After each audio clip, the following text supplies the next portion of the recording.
Welcome to Parenting Now. I'm Carrie Contey, and during this conference, we're exploring what it means to be a present moment parent in the 21st century. And today I am beyond grateful to be speaking with Marietta McCarty. And she is a very amazing woman who I'm so thrilled to be speaking with. She's been teaching for years, and now she's a best-selling author. And the book that really grabbed me is a book called Little Big Minds, Sharing Philosophy with Kids.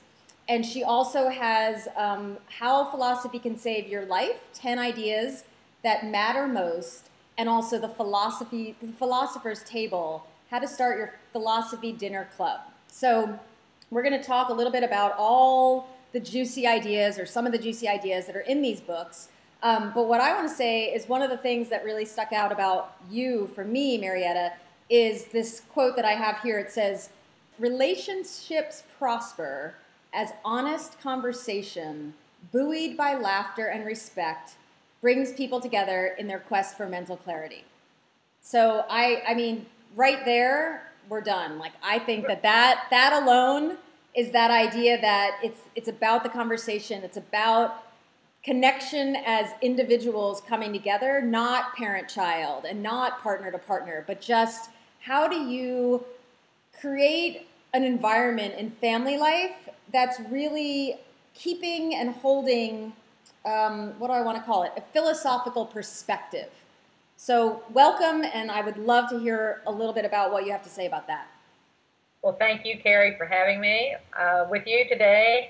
And my life's work really has been, since I began to study philosophy and realized what it was bringing to my own life, it's been to try to bring that sort of inner sanctuary to others. And I've taught, taken philosophy to children for over 20 years, taught at the college level, and then was able to devote myself to writing full-time, and then being able to speak and go places and have people come to Charlottesville, where I live. And so for me, the richness that comes from genuine, authentic conversation, heart to heart, mind to mind, there's nothing to replace that. And I'm a big fan of solitude and quiet, but there are things that can't be delivered in solitude that I think are delivered when two people come together and are able to have this open kind of conversation. So anything I can do to enhance that, including having a book that includes food, so that people have to come to the table to have the conversation, I try to do. Because I know from my college students, from children, from diners, from clubs, how much this is bringing to people's lives. And we need it. We need it in our frantic world.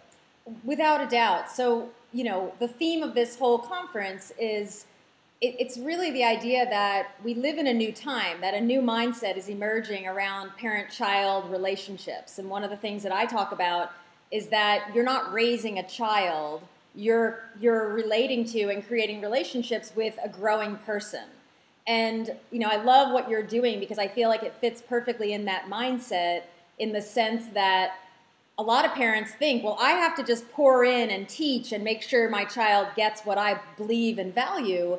But what we're saying here, I think what we're both saying is, no, there's a conversation that even small people are not just willing to have, but excited to have. And that's absolutely the case. Yeah. I think for me, philosophy to a large extent is emptying the mind of all of the confusion and clutter and noise that's there, so that we can take a breath. It's sort of like having the breeze blow between your ears and be able to have this conversation. Children are natural philosophers.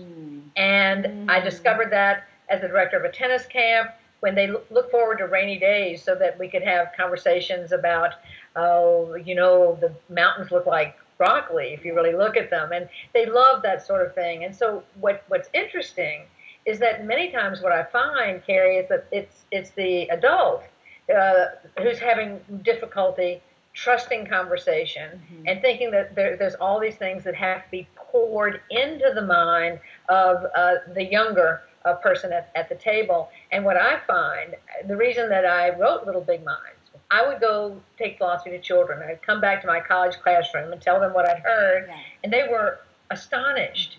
And so the story is too good to be true. I had to tell the story. Yeah. But most children would say, I hadn't had a chance to talk about this sort of thing before. But more alarming, college students say, this is the first time anybody ever asked me what I thought. And parents, adults, grown-ups, whatever we might call those people, they will say the same thing. This, I'm not used to doing this. I'm used to, whatever we do, I'll tell you something, you tell me something, but there's no interaction. There's nothing happening there. So I think we suffer dramatically as a society for not having this kind of engagement that nothing can replace. Yeah, I would 100% agree. So I want to pull back before we go forward, because what I'm realizing is I feel like most of us, our thought process on philosophy is a liberal arts education course that you might have taken during your undergraduate.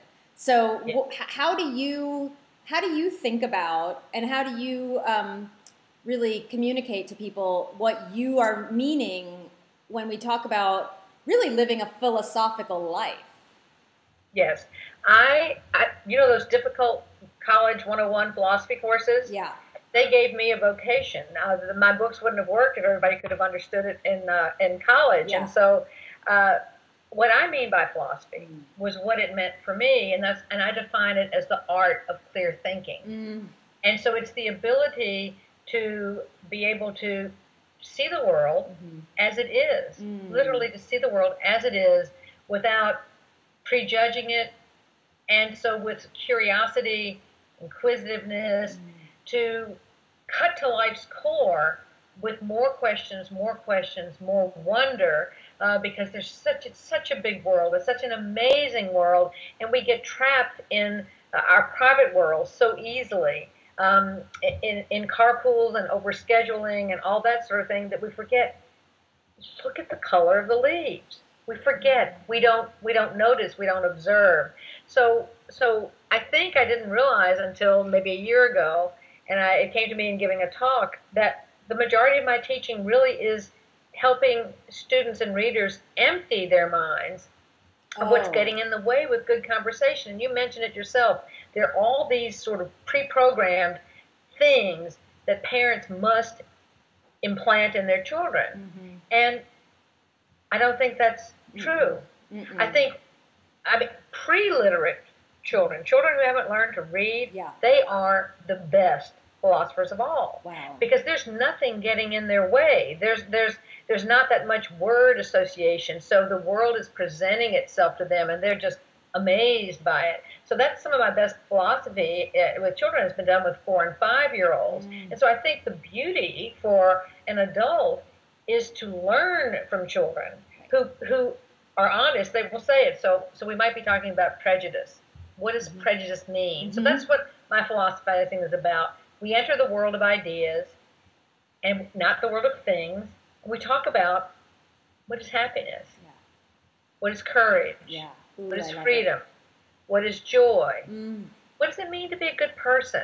And I think a conversation I wish we could have nationally would be, let's look again as if for the first time, what do we mean by success? Maybe we're not right about success. One size doesn't fit all. And so philosophy's gift, I think, Carrie, is to ask questions as if for the first time, with a beginner's mind, with an open mind. Yes. And so maybe we're not, how did I get my ideas about what it means to be a good person? I need to go back and think about that. Yep. So it's a re-examination. It's starting again, so the world is fresh, so the world is new. And that fits perfectly with this idea of what does it mean to be in relationship now? That the adult, once you recognize that you're coming with your experiences and your lens that's born out of how you were parented, the mindset of the time that you grew up in, the way you've examined that through your own philosophizing, and then the idea that this person arrived and they are wide open, and that it's about getting to know who are we, who are you, who am I, who are we, not I better do these things so you can feel this. And it's very much more about how do we make this work for us.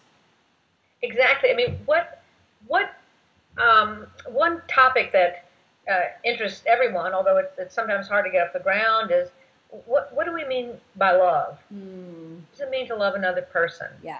What does it mean to love the world? What does it mean to love? And so if we realize that what that means is not as a parent or a principal of a school, right.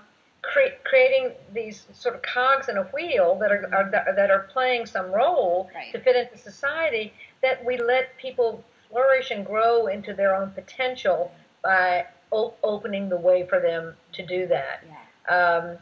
I remember being at Yale and giving a talk, and a third-year student raised her hand, put it down, raised her hand, put it down, and she said, "I'm sorry, but it just makes me dizzy to think of the very idea that I might own my own education." Right. Because I was talking to them about how I help children think about why they're in school. What are you doing here? What is this? What's this all about? Because they just get sent to school. Yeah. She said, since I was in kindergarten, I was in school to get into Yale. And she said, quite frankly, I feel bullied by the entire experience. And so that's me. Why are we learning what we're learning? Why are we doing this? Yeah. I encourage college students, question every single assignment you get from me. Question every article in the text. Every philosopher, keep asking those questions. Yeah. Because we all have one life to live. Yeah. Not there's this one life that we should all aspire to. That's, I think, the problem. Oh, that's just heavenly. I think that's just brilliant. And I agree. It's how do you own your life? And how do you empower others to own theirs? So when I think about people implementing this work that you're doing, there's sort of three elements. One is the parent examining their bigger knowing and really questioning, who am I and what do I believe and what gives my life meaning and what do I value? The second is, how am I living that? So am I aligned with, if I'm saying I want to be present, but I'm doing 15 things at one time, am I really living that? And then third is creating the conversations within the family. So can we kind of tease each one of those apart a little bit? Sure. Okay, so first, go ahead. Go ahead. Repeat. Well, first is just deciding to be more philosophical about one's own life. And the way I like to talk about it is stepping back and getting a bigger picture so that you're not just doing the doings, you're really assessing, okay, where am I? What is my right action and my right thought and all that? So how does one, what are your thoughts on that? Well, I think that if someone wants to commit to doing this, they're going to have to make a commitment of time, and it's going to be a practice. It's not something that you're going to get right on Saturday morning. Right. So I think that, and I love doing this. It's part of the joy for me is that I learn every time, as I'm learning from this conversation with you, Carrie, about doing this. So I'm re-examining my thoughts as you're speaking. So for an adult to step back, and I hear from a lot of readers who talk about what it's like to do this, and to think, where are my ideas coming from? Where are these opinions coming from I have? Where are my preconceptions coming from? Why do I think this about success? Why do I think this about this group? Why do I think this about this culture? Well, where did I get my notions of parenting? Wait, do I have any notions of parenting? Or am I just doing what the people in the neighborhood are doing? Right. Where is this coming from? Yeah. So I think that in all my books and all my teaching, the chapter that comes first is some variation of simplifying one's life. So some clutter, physical, whatever that kind of clutter is, will have to go so that there's time to really step back and sort of not be the center of the universe and let the universe be what it is, and you as a part of that world, big world. So then we realize, there are a lot of ways that people live in the world. Right. There are a lot of people who don't have our values. And so I think it would be a matter of taking the time to foster an examined life, I would call it. Okay. So that when you're making a judgment, when you're making a decision about something about the young person in your home or a partner or a colleague, that you're stepping back from it and giving some deliberation to it and some thought. I encourage children to listen to themselves, think. And I had a child say to me once, Ms. McCarty, there is somebody in my head and they are loud. So it's a matter of just listening to ourselves, and sometimes it takes the courage, I think, Carrie, to say, I don't really know where I got that idea. Right. I don't But know even why acknowledging that shifts it. Yes. Right. And it's a little frightening. Yes. If you've based part of your life, all of your life on certain assumptions about what good living entails. But one of the beautiful things about being human is that we can change. Yeah. We can improve. Well, and we're always evolving. We're always changing. Yes. And that when whether it's you and I having this conversation, we're both expanding from having this conversation already. If it's a parent and a child, from my perspective and the people that work with me, it's not always easy, but they genuinely live the idea that this person came into my world for us both to grow, that I'm not just finished and I get to pour into this person what I think is a good way to be a human. I'm going to expand while they're expanding, and it's this nonstop, reciprocity of growth. And for an adult, that's what's happened for me, how much I've learned from the children. Exactly. Right. How much I was able to better teach a college class because I would say, well, here's what the children say about the meaning of time. Wow. So the college students, and then when I would bring children to mix with my college students would kind of cower so that I didn't call on them because they were so completely astonished by the children and their soft-spoken natural wisdom. Because it's being drawn out. I think of the word education. I love the root of that word, to lead up, to lead out. And I always think of that as everyone going together to higher ground. Yes. And that higher ground is happening for the adult too. Right. Because the children are incredible if given the chance to have the conversation. 100%. I love that. Okay, so what I would say is the first piece we just talked about is the know it, kind of know it. Now, next piece is what I'm terming live it. So what would be some of the elements of so once you start to examine and you hold it lightly, so you don't topple your world, because it is a lot to start living from this new perspective that says there's no right way out there. I need to know myself within this. And then to me, the next step is really walking it and living it. I think probably working on increasing self-awareness is really important. There's a great deal of sort of isolation as we become more technologically advanced, and because of that, I think there's a lack of awareness of how we are affecting everyone who we come in contact with, and people we don't even know are being affected by our lives. Yeah. And so becoming more aware of ourselves, more aware of our behavior, more aware of our reactions. And I think that there needs to be trust in the value of conversation and the value of dialogue. I was mentioning to you that the number one request for me to give a talk about or meet with people about, they're requesting, can you help us, talk to us about how to have a conversation?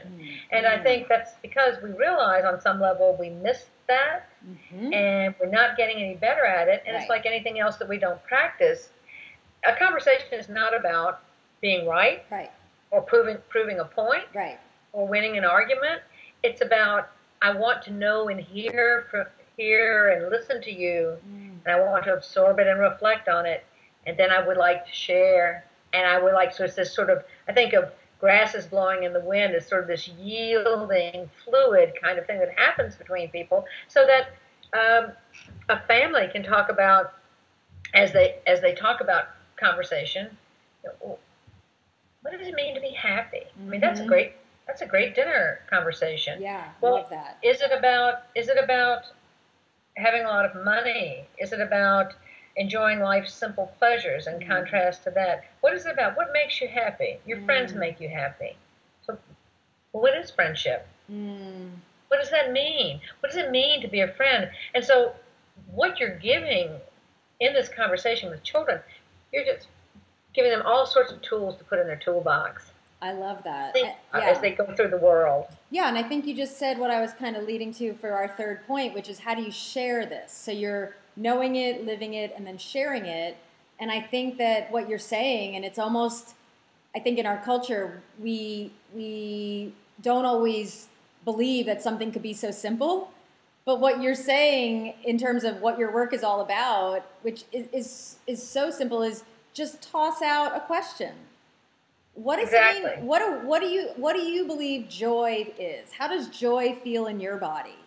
Right. Right. You know, like what richness could come? Because not only are you probably saying, "Oh wow, I hadn't thought about that myself," but wow, I'm also really excited to hear what this 10-year-old or 5-year-old or 20-year-old has to say. Yes. So I think that one skill that needs to be sharpened, and I guess there are two that go hand in hand. There's a pretty pronounced, I would say, inability or unwillingness or combination to listen. Mm-hmm. Listening, if you're out of practice, is not an easy thing to do. So you can't have a conversation, Carrie. We can't have this conversation if when you're speaking, I am thinking about something else. We can't have it. Right. So what I encourage fledgling philosophers of all ages to do is to practice listening. So you can listen to the rain. You can listen to your footsteps and really practice it. You can listen to a piece of music and then go back and listen to it a second time. Yeah. All of that practice really matters because we're not accustomed to listening to each other, so that we listen for a second and then we begin to form our response. Yeah. And I don't hear you. Right. I can't hear you. Yeah. And we're not comfortable with silence. So I'm going to fill it up really fast and get your comment out of here and get past that and move along. Yeah. So this is something that I'm finding, particularly in using the philosopher's table when people come together and eat and talk, and most times they don't know each other, is how in love they are with being at the table, breaking bread over good conversation, what that's like. And many times they bring young adults of all ages. Yeah. And the last one I did, talking about spiritual hunger, a child, what's the one question you'd like most in your life to know? And the child said the questions were written down. Everybody, I read the questions so that people weren't at all embarrassed, and then the conversation could take off. Yeah. The child asked, how can I think about what I want in my life? She's 8. If I don't know that I'll grow old. Wow. Oh, wow. Yeah. And it stopped. So 30 older philosophers put their forks down. Yeah. And it was this 8-year-old child, soft-spoken child, who thought about that. So when you think about the meaning of happiness long term, well, isn't it interesting to wonder, am I going to have a long term? Right. Right. So I think I can't say enough about working on developing the power of concentration, which is what's needed in listening. And you can do that. I love the story of this abbess in a restaurant in Kyoto in Japan, and people go there and eat vegetarian food, 3-hour courses. And how come this food with all these simple ingredients tastes like this? What are you doing in the kitchen? And her answer is, when I wash rice, I wash rice. Right. So that idea, I call it unitasking. You call it single tasking? Single tasking. Yeah. So say a little bit more about that. What does it mean to be present with what you are attending to in this moment? It is, when you think about parenting now, there is no other time to parent. Right. Exactly. There is. Right. The past is gone, the future's not here yet, so there is only one. I'll tell you what I think it's like. I remember in my college teaching, I had a student who came and knocked on the office door and came in and said, I'm going around to see all my professors before the semester begins, and I would like to hear what you expect of me in your class, and I'd like to tell you what I'm expecting from you. I'd never heard that before. So I said, what are you expecting from me? And she said, I would like you to be present. Wow. Ooh. here's what that meant.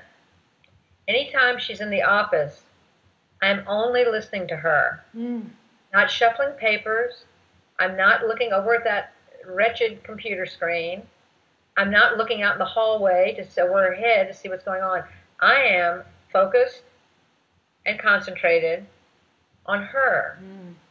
And when I'm in the classroom with her, I am attentive to those students, those discussions at each moment that I'm with them. And that was the grandest request and really the most important thing that I could give her and she could give me, was to be present to and for each other. So what does that take? If one has gotten used to being distracted and fragmented, and I know multitasking is often a badge of honor. Right. And in writing the chapter on the joy of single tasking, the spell check loves multitasking, but as soon as I tried to type single tasking, it almost blew up. There's no such thing as single tasking. So it's a multitasking actually is it's an erroneous concept, because we don't do two things at one time. We do things poorly, moment to moment to moment. And what's interesting, people will always say, I'm too busy, I'm too busy. That's one of my least favorite phrases. The busiest people I know are the best single taskers. Interesting. Have to be. You would have to be to get it done. So the single parent with two jobs is to be attentive to their child and be with them when they can be. They're going to have to do it. Single tasking is more efficient. Yes. Yeah, absolutely. Don't you find that? 100%. 100%. I mean, I don't practice it perfectly every time, but when I really say, this is what I'm focusing on now, I can get it done. This is what I'm focusing on now. This is when I'm relaxing. This is when I'm meditating. It's like everything works better. Yes, and you feel better. Yes, totally. There's less anxiety. There's less sort of mental sort of cloudiness, that sort of thing, and that's where that clarity comes from. And you mentioned this. I would say a big part of this is humor. Yeah. Taking oneself lightly. Yeah. Because my mistakes. I'm a quick blip in the big universe. Yes. How really big a deal is this? Right. And I can't change anything in the world except myself. Right. So here's where my work is going to be. And I think for any child I've ever known, the best thing that can happen in a young person's life is to see older people who are content in their lives, who are joyful, who have found meaningful ways to spend their time. That's the best thing I think we can offer anybody, anybody, any age. That's the best thing we can offer. So I think take the world seriously and to take oneself lightly is good, because this is, I have many students who would say, this is very scary to think of changing my life. Right. Well, it certainly is, and I sympathize with it. Right. And be gentle with yourself. Yeah. Forgive yourself, time and time again. And open up the conversations. Yes. Yeah. And so before we kind of close, and then I have a few other where are you special going? questions. You're leaving? I know, believe me. I could do this all day, all week with you. I love this. I want to really give people, I want to inspire, I want to challenge all of the above families to say once a week or even once a month, we're going to have our philosophy dinner. So what would be 3 questions that parents could use as the launch, as the springboard, if they were to say, okay, we're going to do Sunday dinner this week. We're going to eat our favorite foods. We're going to sit down together. We're not going to have any gadgets with us. And we're going to open up the conversation. What would be 3 starters we could offer them? Children love to talk about time. Okay. It's guaranteed. They think time is something that grown-ups made up. They don't think it's real.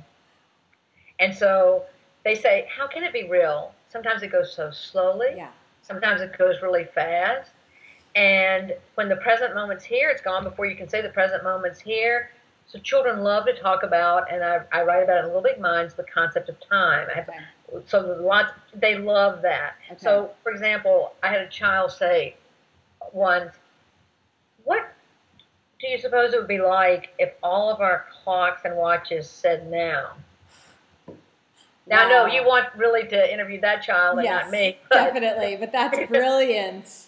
But you know what? He was in second grade. That's what he could sort of envision was, I don't know exactly what that'd be like, but I think it'd be wonderful. Yeah. I think a conversation about the resemblances to be found among things in the natural world is wonderful for children. Beautiful. How much you take a fern and the way that fern, to see the resemblance on the patterns and what other things in the natural world look like the same pattern. So I think finding resemblances in the natural world. Another thing, before I forget, in terms of the dinner, why not have that dinner be from another culture? Why not learn about another part of the world as you're having this dinner?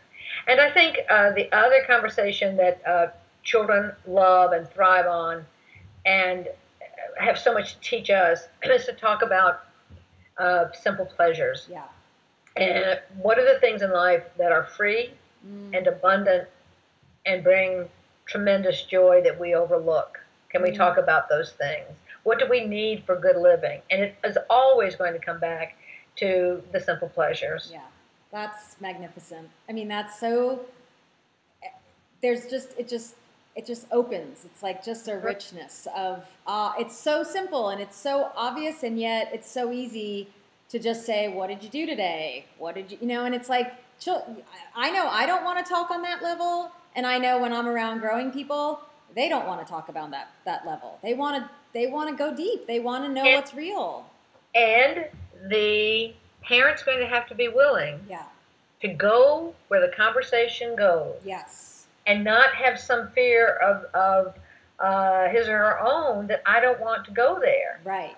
Children do want to talk about death. Yes. Yes. Children want to talk about their fears. Yep. And if children feel free to talk, they're going to talk about bullying. Right. They're going to talk about all the things we're concerned about as a society if they feel that they will be listened to and heard and not talked over. Right. So my big takeaways, and then we'll go to our lightning round, which is my fun series of questions that I have for you. Listening, cultivating the art of listening, and I love your other one is the art of clear thinking.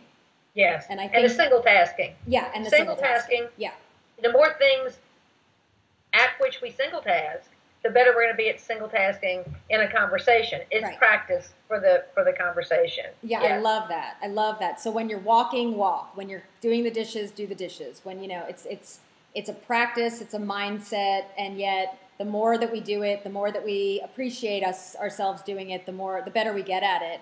And the rhythm becomes our natural rhythm. Love that. Even if we're busy, it's our inner rhythm. It still has this nice drumbeat that sort of is coming up through the soles of our feet. Yes. I have 2 rules for children, a conversation with children that I've stood me well all these years. Yes.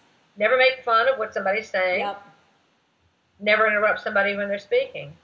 There you are. That's all it took. And when I was reading through your book, those were when I saw that you wrote that, it just made my heart explode, because that's the bottom line. Treating them with the same dignity and the exact same respect as we would give anybody else. Yes. And it's so easy when we think of them as other cute little creatures to not do that. But I love that reminder. So those are some perfect points. Okay, so you ready? Yes. I got some good ones for you. I'm not sure what for, so that's great. Okay, so what is something you're appreciating about your life right now? In Virginia, I think I'm appreciating what's happening in the change of seasons. As September moves into October, just this morning I noticed that the tassels are all of a sudden waving in the wind on top of the natural grasses, and I had not noticed them yesterday. So, yes, so I would say the change of seasons. I like the fact that it also brings the baseball playoffs and the World Series. Perfect. Okay, I love that. What is some of the best advice you've ever received? I think the world taught me early on and continues to teach me, so not necessarily one person, Mm-hmm.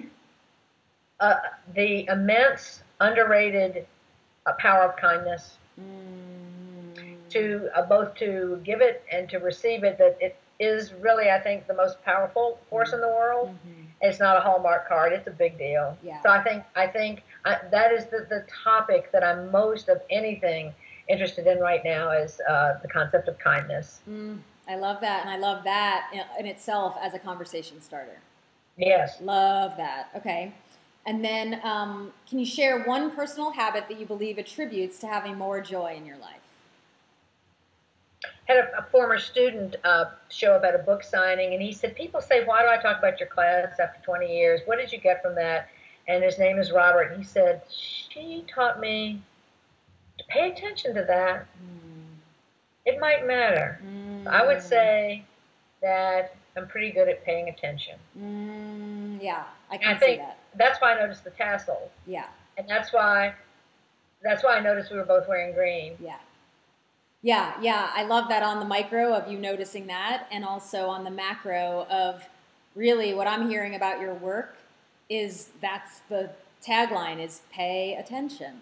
And it's not pay attention, punitive No, pay. It's pay attention. This is amazing. We're in this this is amazing. world, right?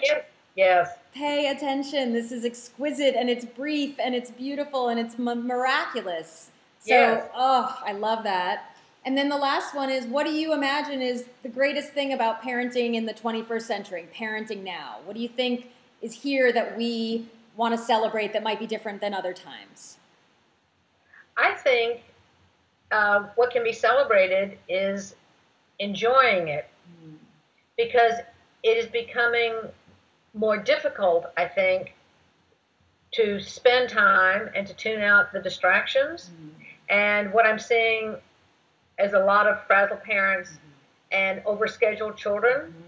And so I think to realize that you have an opportunity to really enjoy a relationship with another person who you hope you'll know all your life. And so I would say what's cool about it is that it's hard, and the rewards are so absolutely incredible, and that's it. Yeah, and that you have full permission to pay attention and be here Yes. now and do it with these people. That's In their way and in your way. yes, exactly There's no, right. there's That's no rules. that's one of the things I'm loving is the fact that there's no rules, so you get to make it up and you get to do it from a place of love and joy and really make the relationship the priority versus the parenting that you're doing. Yes. Or the growing. I mean, they're going to do what they do and be who they are. And if you can really jump into the delight in that at all the different phases, it's miraculous. Yes. And have you ever heard anybody say, "I'm really sorry I was so kind"? Never. Not one time ever. And honestly, we might have to have another conversation about that specifically soon because that is something really, really close to my heart, that idea of kindness and what does that mean and how do you offer it and how do you receive it and just everything. I love that. You're going to miss me. I'm going to miss you. And this, I have to say, this was your maiden voyage, and I'm so honored because it went perfectly. You mean as a Skypist? Yes. Yes. Yes, not ever. But as a Skype, yes. So you did perfectly. So I just want to make sure people know how they can get your books and learn more about you. So your website? MariettaMcCarty.com. Okay.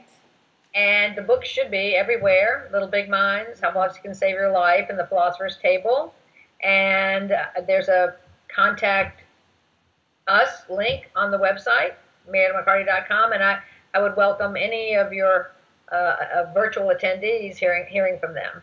Beautiful. I have no doubt that people are going to they're just going to take this stuff and run with it. So I hope so, because I just think that's a beautiful thought for me. Yeah. Yeah. Oh, without a doubt. And so I have a year-long program that I do, and I'm going to weave all of this into it and really get people, because I'm asking them these questions, but I want them now to take it the next step and Yes. start having these conversations with their partners, with their young people. So we're going to start a revolution. It's already underway, and we'll be in touch.